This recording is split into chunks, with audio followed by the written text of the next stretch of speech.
এক গ্রামে গোপাল নামে এক অতি দরিদ্র কৃষক বাস করত। সারাদিন হাড়ভাঙা খাটুনি ছিল তার জীবনের একমাত্র সম্বল।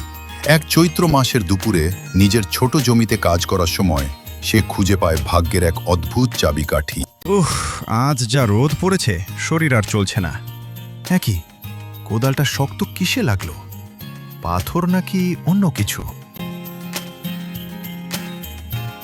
ওরে বাবা, এত স্বর্ণমুদ্রা, এত মোহর, এগুলো দিয়ে তো আমার 7 পুরুষ রাজার মতো থাকতে পারবে। কিন্তু এই ধন কি আমি নেব? না না, পরের ধনে লোভ করা ঠিক হবে না। মা লক্ষ্মী আমায় পরীক্ষা করছেন না তো?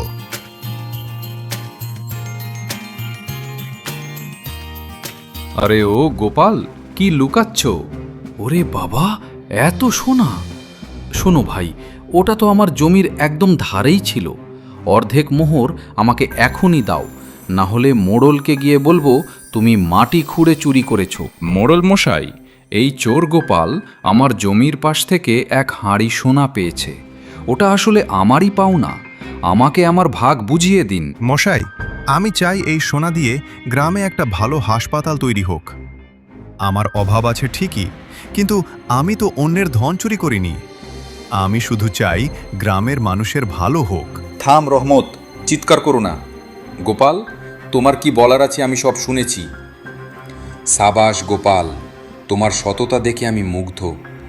এই ধনের 3 ভাগের 2 ভাগ দিয়ে গ্রামের উন্নয়ন হবে, আর বাকি 1 ভাগ তোমার সততার পুরস্কার হিসেবে তোমাকেই দেওয়া হলো।